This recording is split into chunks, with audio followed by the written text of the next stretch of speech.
John Calvin was 8 years old when, as the legend has it, a German monk called Martin Luther nailed his 95 points attacking abuses within the church to the door of the castle church in Wittenberg.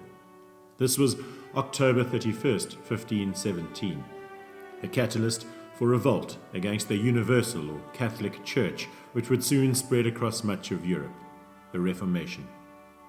Calvin, born into a staunch Catholic family in the north of France, embraced these reformist ideas as a young man and would in time come to succeed Martin Luther as the Reformation's preeminent thought leader.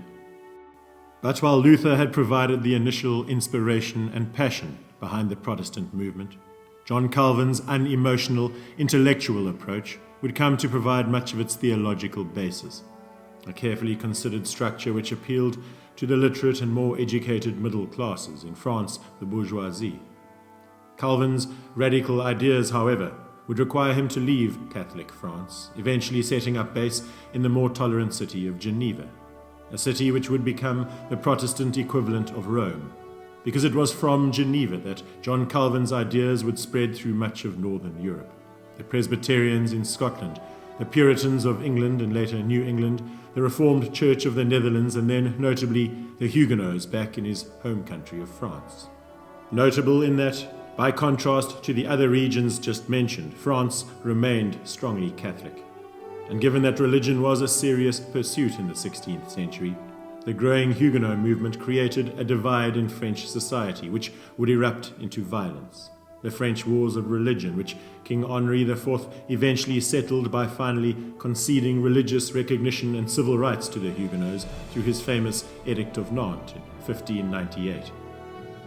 But Henri's grandson, Louis XIV, the infamous Sun King, saw the existence of these Protestant Huguenots in France as a blatant affront to his divinely appointed power.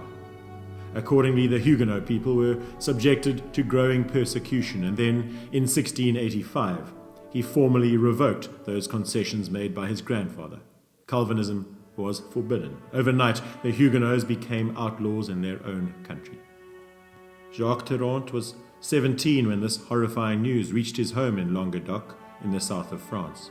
Devastating news. A genocide was about to sweep its way across France. Many Huguenots were converted back to Catholicism at the tip of a sword, while some 200,000 opted instead to flee in order to maintain their religious integrity. It was an economic disaster for France, a brain drain, for the Huguenots were a literate, industrious, and highly skilled group of people who were, as a result, welcomed into many parts of northern Europe. They helped to rebuild Germany following their 30-year war, and their arrival in Berlin would be a catalyst for its rapid transformation into a major city. As many as 40,000 arrived in England, where they would become known as refugees, the origin of that term in the English language. But young Jacques Theron would instead follow the largest cluster of Huguenot refugees into exile in the Netherlands, where Calvinism was by then the official religion. Indeed, Calvin, who probably never set foot in the Netherlands, had found there a most receptive audience, again in the middle class, who responded both to his intellectual approach, but also, given the famous Dutch propensity for trade, because Calvin was the first major Christian theologian to permit usury, the charging of interest. But this natural fit for Calvinism in the Netherlands would only rarely be galvanized through greater Dutch society by a national resentment towards Catholic Spain.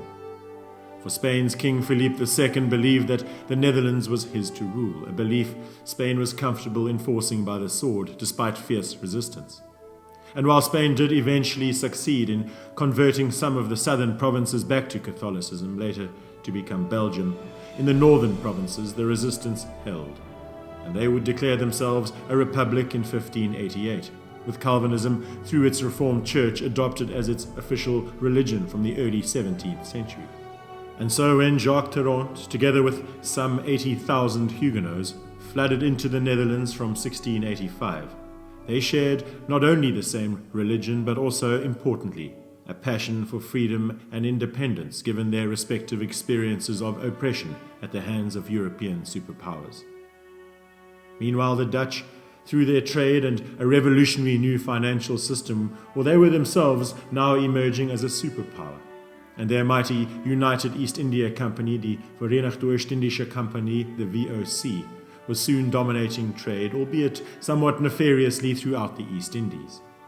And a strategic little cog for the VOC, given the horrors of scurvy, was a tiny refreshment station for passing ships at the southern tip of Africa, an undesirable post which had therefore always struggled to attract the necessary skills.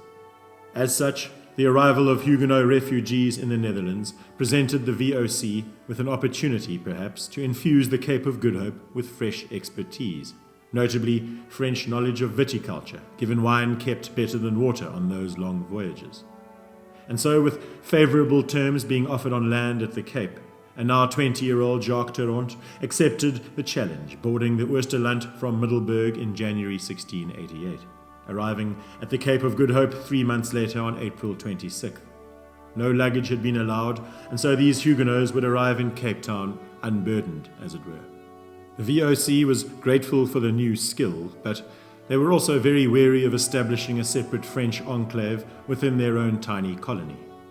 As such, land allocated to the Huguenots was consciously spread out over a wide arc of what is today Franschhoek through Paarl and into Wellington.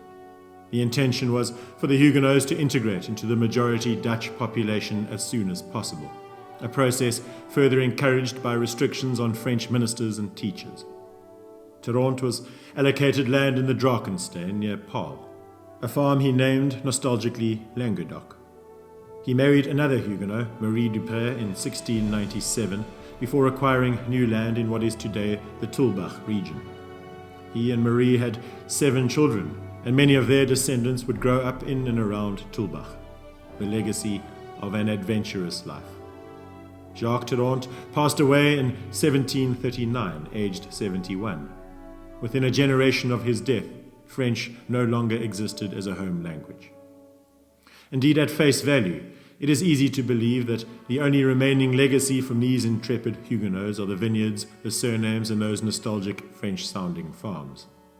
However, there was to be another legacy, subtle but powerful. For this fascinating mix of Protestant European peoples at the southern tip of Africa were gradually losing any meaningful affiliation to Europe. Instead, they began to consider themselves as proudly Afrikaners, Afrikaners, a people who had both adapted to Africa, yet had also retained that inflexible Protestant manner, a staunch Old Testament religion, and a deep, almost instinctive resentment towards any centralized authorities like monarchies or the Pope. And it is this spirit that you will find in great abundance in the main character of today's story. He was a direct descendant of Jacques Tarrant, born in that very town of Tulbagh in 1872.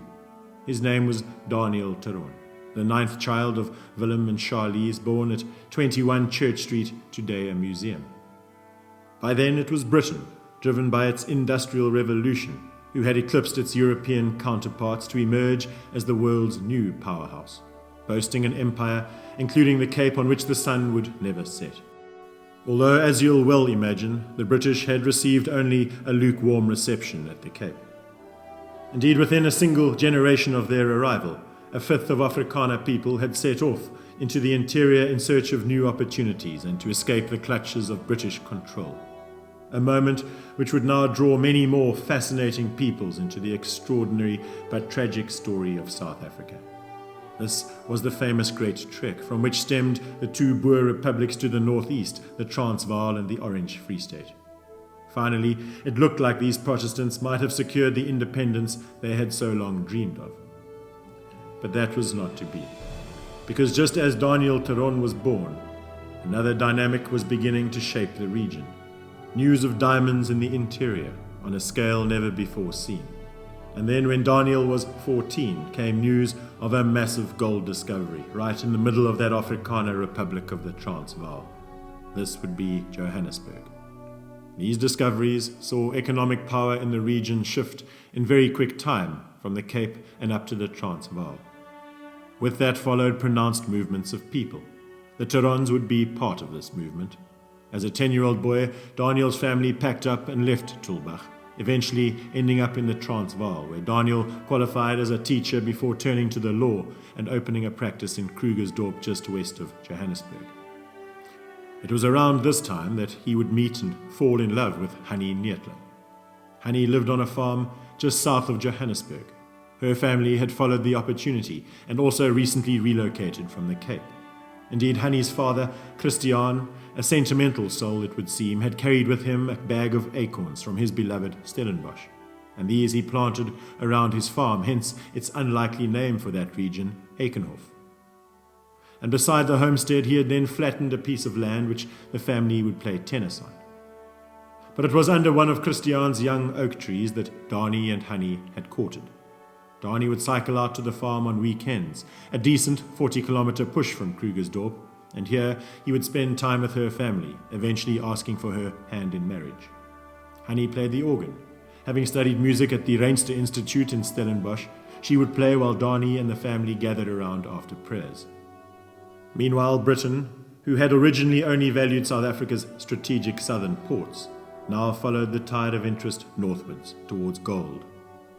But as Britain's looming shadow began to creep across the Transvaal, bringing with it a new threat to their independence, so too that old Protestant sense of defiance was again being awoken. Danie Theron felt the injustice of Britain's encroaching presence acutely. When the editor of The Star, Mr. W.F. Moneypenny, wrote a derogatory slur about the Afrikaner people, Danie demanded a retraction. Moneypenny refused. Danie was convicted of assault in the aftermath, although the resultant fine was paid gleefully by the local Afrikaner community. Danie's growing passion saw him drawn instinctively into state affairs, specifically offering his services in reconnaissance work where he had developed a flair. Meanwhile, back at Eikenhof, one Saturday afternoon, Danie and her sister Henrietta were feeling ill after a game of tennis. Both were bedridden and picked up pneumonia. On August 29, 1898, Christian would lose his two daughters and Danie, his fiancée. He was devastated. By account, when the funeral process concluded, Danie simply walked out into the veld, returning much later to plant cypress trees at the gravesite. But by now it was clear that the Transvaal was spiraling rapidly towards war. The Jameson raid of 1895, although easily rounded up by Piet Cronje, had signalled Britain's intent. Cronje, incidentally, was a direct descendant of Pierre Cronje, a Huguenot refugee from Normandy. But with conflict now inevitable, Danie Theron had an idea. For having ridden from Krugersdorp to Danie's farm so many times, he had come to believe that bicycles could make a meaningful contribution to the war. As such, Danie, aided by Koos Jooste, a fine cyclist, travelled to Pretoria to lobby the Transvaal government. It took considerable persuasion, given the Boers were highly skilled horsemen. But Theron pointed out that bicycles are less conspicuous for reconnaissance work, that horses needed to eat and sleep, and he added wryly that bicycles don't bite or kick. Further, they had developed a means of avoiding punctures by placing untanned leather between the tube and the tyre. Unconvinced, a race was agreed. Jooste on his bike would take on a proficient horseman, a certain Martins, on a 75k route from Pretoria to the Crocodile River. Jooste won, and so the unlikely birth of a bicycle corps, die Wielrijders Rapportgangers Corps, 108 men under Captain Danie Theron. Their work would prove to be critical, providing intelligence on the movement of British troops, as well as suitable watering holes and grazing for Boer forces. They were dispatched to the eastern frontier for the opening phase of the war. They were active at the deadly Battle of Spionkop in January 1900, when a group of Boer cyclists raised a Transvaal flag on a neighbouring hill in order to divert some of the incoming fire from British positions. Theron cyclists were then called upon to support efforts on the Western Front. For the British, under Lord Roberts, had, by February 15th, finally broken the siege of Kimberley, which had been held by the self-same Piet Cronje, now a general. Cronje was now falling back towards Johannesburg. In pursuit was Lord Roberts, who eventually pressured Cronje into taking a position under siege at Paardeberg. Cut off from other forces, it was decided to send Danie Theron through British lines to speak to Cronje, in order to ensure that they could coordinate their attempted breakout. On February 25th, Theron set out on his bicycle and then crawled quietly through British lines under darkness at one point even speaking to some British guards using his faultless accent, before reaching Cronier. Here sat two old Huguenot lions who, in true Protestant tradition, were plotting against an overreaching superpower. Cronier, however, felt the need to consult his council, who decided that a breakout was too risky, and so Theron would have to sneak back through enemy lines carrying the bad news. The breakout plans had been rejected. 2 days later, Cronier, together with some 4,000 men, surrendered to Roberts. A massive victory for the British. Following a disastrous start to the war, Britain had, with this victory, finally turned the tables. It was now the Boer commanders who would need to rethink. They did, notably at a war council held 4 days later on March the 4th at Poplar Grove. It had become clear to Danie Theron that the formal phase of the war was effectively over. Britain now carried an unstoppable momentum. Accordingly, Danie now requested 100 men to form a scout unit. His cycling friend, Koos Jooste, would assume control over his old bicycle unit, while Theron would take his scouts on horseback to experiment in guerrilla warfare. They would be called Theron's Verkenningskorps, Theron's Scouting Corps, the TVK. Meanwhile, British momentum had swallowed up Bloemfontein by March 13th, and 6 weeks later, on May 31st, Pretoria itself. The TVK was, however, proving to be devastating. They had pierced through enemy lines and were targeting trains and rail yards. They captured British officers, blew up bridges, and freed Boer fighters from prisoner-of-war camps. Indeed, Theron's TVK, this little group of 100 men, was wreaking havoc to such an extent that Lord Roberts would call Theron the hardest thorn in the flesh of the British advance. He promptly placed a reward of £1,000 on his head, dead or alive. Google tells me that this is about £120,000 in today's terms, and allocated 4,000 soldiers to track him down. The TVK was now doing very dangerous work. Accordingly, Theron made his men promise that if he were killed, that he should be buried alongside his beloved Hannie at Eikenhof. Danie continued to make periodic trips back to Eikenhof for supplies and to pay his respect to the grave of his late fiancée. On August 26th, he used the opportunity to storm the local Klip River jail near Eikenhof, freeing 69 Boer prisoners and forever endearing himself to the local community. Roberts, meanwhile, some 200 kilometers to the east, continued on with formal battles wherever he could still find them, his final victory being recorded at Bergendal on August 27th. The following evening, August 28th, back at Eikenhof Farm, came a knock on the window. It was Danie Theron. Hannie's mother opened, and they spoke softly for a while, before Danie disappeared again into the night. She returned with tears in her eyes. Danie had requested a wreath for his late fiancée, which he would return the following day to attach to their oak tree, it being the 2-year anniversary of her death. But he never returned. The TVK, as her family would later discover, had been called out to check on a British column on its way to attack General de Wet. But while out scouting alone, Danie was surprised by 7 members of Marshall's horse near Fochville. He fought them off, killing 3 of them in the process, but the shots had alerted the escort, who now launched an artillery attack onto the hill in which Theron had fled. Danie Theron was killed in an inferno of shrapnel, buried by the British in a shallow grave. However, true to their promise, when the conflict was eventually concluded, Danie was exhumed, and in 1903 he would finally be buried alongside Hannie. You can visit that cemetery south of Johannesburg. It is just behind one of those distinctively South African palisade fences at the intersection of the R554 and Klip River Road, known to the locals as the Eikenhof four-way stop. John Stevens did just that when researching the story of Danie Theron in the early 1970s. He had been referred to Oom Christiaan Neertling, Hannie's first cousin, carrying the same name as his acorn-loving uncle. He had been just a child when these events were unfolding, now an old man who walked Stevens around that farm. He pointed out Hannie and Danie's oak tree, by then a giant, rubbing his hand across the rough bark as if to marinate for a moment in the memories. It feels like yesterday, he said. Soon after Danie was killed, a British officer arrived at the Neertlings' homestead, claiming it as his, recalled Christiaan. He remembered the family singing hymns, as they were carried off to the concentration camps in a wagon. They would occasionally switch across into English, and he remembered the British soldier walking alongside them singing along, "What a friend we have in Jesus." Tears in his eyes as he watched a family being torn from its home, tears which gave young Christian hope for a better future.